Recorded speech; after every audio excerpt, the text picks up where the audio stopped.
Listen, most times on this channel, we talk straight about the Bible and things of that nature. However, my passion and my drive is current events, dealing with the community, work with the community, and making the gospel relevant in our lives today. Former youth director, if you know about me, you know about me. I'm gonna jump right into it. I want to talk to you about what was just brought to my table last week to talk about with fraternities and sororities. Caleb Wilson is his name, and here's some information and why we're talking about him today. Southern University student who in his short life has played music all around the world is dead after an off-campus fraternity ritual. Our Ethan Tuttle starts us off today. He spoke with students about this tragic loss. Ethan. Yeah, that's right. The Jaguar family is heartbroken today, Greg. Caleb Wilson, a member of the Human Jukebox, was in the middle of what a source tells us was a fraternity ritual off campus when he suddenly collapsed early this morning. Now, students and authorities are trying to wrap their heads around what happened. Something like this is just out of the ordinary. 20-year-old Caleb Wilson, a student at Southern University, lost his life early this morning after collapsing during what a source told WAFB was an off-campus and unsanctioned Omega fraternity ritual at a local park. There's an autopsy that's currently ongoing. We don't have much information that we can share at this particular time, but again, this is being investigated as just a death at this time. Wilson, a pledge for Omega Sci-Fi, was also a member of the Human Jukebox. His family says he's played his music during trips to Cuba and Europe, and once even played with Trombone Shorty. After collapsing at North Sherwood Community Park, other students rushed him to Baton Rouge General Hospital, where he arrived unconscious and was pronounced dead. Southern University issued a statement saying Wilson was a junior majoring in mechanical engineering at the campus and extended its condolences to his family, classmates, and loved ones. Baton Rouge police are now waiting on the autopsy report. Once that information is available from the coroner, law enforcement will have a better understanding of what happened to Wilson. In the meantime, Southern students are in a state of sorrow. So I want to give insight to some things. I'm not going to talk about Caleb Wilson, what he was potentially doing because there's an investigation going on, or his family praying for them for real. What I will discuss and want to talk about and want your insight on is the importance of the fraternities and sororities within the Black culture. Because I think it's been belittled because we only hear about it when we do bad stuff. We demonize it, shouldn't be a part of it. I'm not knocking anybody for it. But I want to talk about the importance of, and the history of, the pipeline between the Black church and these sororities and fraternities. Because we demonize it, but we don't realize how it was a blessing at some point for the Black culture. For instance, in Indiana, I'm going to use fictitious names and fictitious institutions outside of IU. So, for instance, if John Song, okay, he wanted to attend Indiana University in the years 1943. Jim Crow laws are very much in effect. You can still get hung. You can experience a lot of racism, prejudice, segregation, and you're not getting the best of anything. But Jim, what's his name? What's his name? Jim? I think his name was Jim. Jim or John? Let's just say Jay Song. Jay was accepted into Indiana University. He's from Indianapolis in 1943. He can go to IU in the fall. His parents don't know much about it. You know, there's not a lot of social media to say anything about it. And we know Indiana known for them Hoosiers. And they have a good understanding of what goes on in those cornfields and the history of the KKK in Indiana. So John says, I'm going to go down. Jay says, I'm going to go down to IU and I'm going to join the Kappas because John's a black man, a black boy. And his father said, yes, go ahead, go down there and join them. I heard about them. They'll help you take care of you. So in the year 1940s at Indiana University, there were hardly any black faculty. Let's be clear about that. No black faculty members and black students were barred from living on campus and or participating in many university activities. So what was Jay going down there for? Just education, but would he get a college experience? Not on his own. He needed to be a part of a fraternity, a group that's going to help him study, keep him accountable, community efforts, and show the goodness and the good side of smart young African Americans. It was needed. It was valued. but it was very much needed more than anything. So John Jay goes to IU, then he comes back home in 1947 after visiting, and then there's 5 or 6 more kids who wants to go to IU because John did it. And John says, "You'll be fine, young brother. You can come join these Kappas up here with me, or down here with me in Indiana, and we'll be fine. We got a community down there. We're doing good things. You'll come back a better man." Because John came back a better man with a degree. Now he's pipelining for people from his church to college with the fraternities and sororities. Was he the only one? Absolutely not. I started off at IU because that's where I went. I've walked frat row. I've been there. I've done it. I know people who pledged on the Alpha chapter in IU. My brother's a Kappa. The man who was on this shirt who founded this business right here, the Manhood Mindset, he's a Q. I'm gonna get to him in a minute. But I'm saying this because there was a pipeline between the black church and these sororities and fraternities, because not all of the Divine Nine was founded at HBCU. We're blessed to be able to say that most of them, or 4 of them, were founded at Howard University, Omega Psi Phi, the Deltas, the Sigmas, and the Zetas. But the Sigmas, but Sigma Gamma Rho, the SG Rhodes, they're founded up in Butler, Indiana, up the road from Indiana University, where the Kappas were founded. And then in Cornell University, Alpha Phi Alpha, and then at Morgan State, which is HBCU, the Iotas. Now, these were not huge campuses back in the 40s, 50s, and 60s, y'all. They weren't just huge campuses popping stuff like that. No, they were together as a small community making a statement for black people. All right?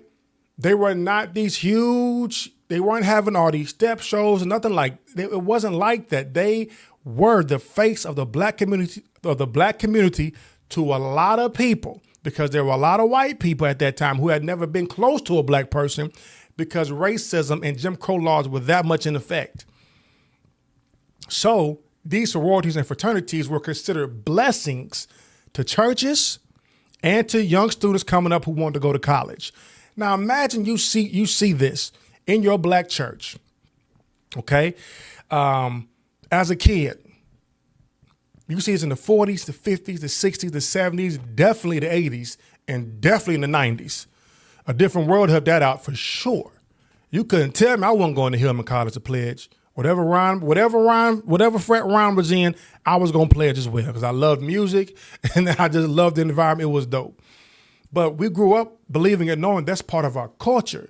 You go to college, you become part of a frat or sorority, and you live that black student college life. That's what it was, period. So to demonize it, I'm against that, even though it has nothing to do with the kingdom of God. It's not in the Bible. You won't be blessed or crowned or cursed if you join Divine Nine or not. However, it was definitely part of the culture. It definitely helped a lot of people get through college. It definitely was a motivating factor for hundreds of thousands of millions of people. Has it changed? Absolutely. Has the motive of it changed? Absolutely. Is everybody bad and wrong? No. This issue with Brother Wilson, God bless his family as they endure this and they go through the investigation. This is an outlier. Okay. However, what has to be noticed and talked about or just put on the table is how things are done now. Are things the same way now? Is it the same kind of community now as it was then when it was made and it was founded to protect ourselves or to be protected from the racism that was stretched all around these young black students at Indiana University, at Butler University? Was it there? And don't get it twisted, there were still prejudices and segregation even around these HBCUs. Most of these colleges were made maybe 60 years, 70 years after Reconstruction. That's not a real long time. You say, yeah, that's the long time. No, it's not, because the civil rights law was just passed in 1964. That was 61 years ago. Okay, so, and it just got rescinded recently. So when we highlight these HBCUs and these black churches and the pipeline, we have to understand this is part of our culture. We needed something to look forward to go to college. All right. Now, like I said, things have changed, and we have to talk about it and highlight it. It's not to put down anybody or anything, because my man Dr. Pugh right here, who Manhood Mindset, who works with GSU, like I said, the Georgia Southern University. I saw him go through it. I saw him pledge and go through it, undergrad, grad, through his doctorate. He is amazing and a great example of an Omega man. Not just him, Robert as well. And those I saw go through it 17, 18, 19 years ago. These are individuals who are still great men who still have their fingerprint and hand on the pulse in their community. Robert was just down here in Tampa passing out books with the Omega Man, with the national chapter, with all the chapters doing great things. We don't hear about that enough, but we will hear about this, about Brother Caleb losing his life during a ritual that some would demonize and look down upon, when their grandfathers and great grandfathers would not have made it through without some kind of fraternity or help.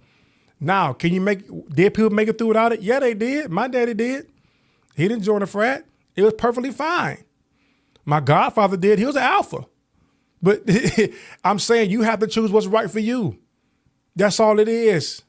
To demonize it is wrong. To glorify it is not the best either. It was a necessity for a time. It really was. Things have changed. I mean, we're not going to go into all the different cases that we know, but yes, people are getting hazed. It is illegal. Man, I remember when I was in college, when I was at Georgia Southern, I left Indiana and went to Georgia Southern. What happened was, I believe one of the cousins of the Kappas who was pledging at FAM, he got beat so bad that he was bleeding, and he didn't want to turn himself in Tallahassee, so the boy drove to Atlanta to go to the hospital. He got to the hospital. The hospital ended up calling his parents. He was a minor. He was a young boy. And called his father as part of Tallahassee Democrats. They called his father, who was a part of the Tallahassee Democrats, if I'm not mistaken. And the investigation went on and found out the boys who were over it or part of it, I don't know all the details, it was years ago, they were in their 5th and 6th year, or their last years of becoming a pharmacist. They got charged, caught a felony, and now they graduated but can't get a job or couldn't get a job as a pharmacist because you cannot have a felony and be a pharmacist. Was it worth it? No. Was it worth going through those traditional rituals? No, because hazing isn't worth it. Now, every fraternity and sorority would tell you they are a non-hazing organization, but we know the truth is what it is. I know people are going to say, you didn't pledge, you don't know what it's like. Let's just say I've been down that road, I've done it, been there, okay? Let's just say I didn't get blackballed. We'll leave it at that, all right? But I had to denounce some things and get things out of my way because of my conviction. My conviction pushed me out of it. Because I saw what it was doing, my time, my efforts, my thoughts, what I wanted to do, and how I was doing, and it was pushing me away from what I knew I was called to be, a minister of the gospel of Jesus Christ, and to preach this gospel, to write books and things of that nature. And God was not playing second fiddle in my life for me. Now, people might say, well, you know, people worship all kinds of stuff. Man, listen, I'm not here for all of that, or what these Greek gods mean. I'm not here for all of that. I'm talking about, is it worth it for you today to do it? For some people, it's an extension of a legacy of their grandmother and grandfather who did it, and it continues on through them. It's a part of the culture. And I think people really downplay how powerful and how impactful one's culture really is to them. Should pastors be pledging? If imagine that pastor who did pledge, okay? Because truth of the matter is, one of my homeboys is on that line, and I know him, okay? And he did pledge. He did pledge. What was his environment like? What did he look up to? I just explained to you earlier. If it went on through the 40s, 50s, and 60s of seeing black people, young black people, go to college, join a sorority or fraternity, then come back to that church, and they're the cool kids. They're wearing these colors. They're wearing these outfits. They got something to be a part of. It looks cool as a kid. You think that goes away when you get older? That's something you want to be a part of. That's a void you may have inside of you. That's something you want to add to and uplift and be a part of that. I want to be clear. The reason I wanted to go to college wasn't because I could ball. No, I wanted to go to college because a man named Marvin Davis. Marvin Davis. Yep. And I told him this while I was preaching in Cleveland. I said, I wanted to go to college because I saw you go to Morehouse. That was it. I was a little kid. His grandmother was my babysitter. I'll never forget. They said Marvin's home. I woke up from my nap. I was like 5 or 6 years old. Woke up from my nap. I saw Marvin come down that stairs in that old school sweatshirt that had Morehouse right across of it. And he had the emblem right in the middle. I said, Marvin, cool, man. I was a kid. That stuck with me. I didn't go to Morehouse. I ended up going to Indiana University at first, but that was definitely it. Marvin had no idea that would make an impression on me like that because there was someone else who impressed upon him to go to college, and her name was Dr. Wanda Jean Green, and she helped all of us up in Cleveland. I'm saying this to show the impact of Black culture locally in our families, within our churches. We identify with Black churches. We identify with HBCUs. We identify with frats and sororities, and it's not always demonic. Have people abused it? Yes. People abuse working at the bank. People abuse church. People abuse marriages. People abuse things when they don't value it, or if they overvalue it. These frats and sororities shouldn't be worshipped. No. They went too far with Brother Caleb. They went too far with a lot of people. A lot. And it's not just fraternities, it's sororities as well. All I'm saying is that you got to decide what's best for you and yours. Are you paying to have friends? Because some of these organizations charge thousands of dollars. Let's keep it clear. They always cost money. Back in the 40s, it said it cost $5 to $40 to be a part of a sorority fraternity because it costs. You add inflation, you'll see the prices did go up a little bit, but it was always part of it.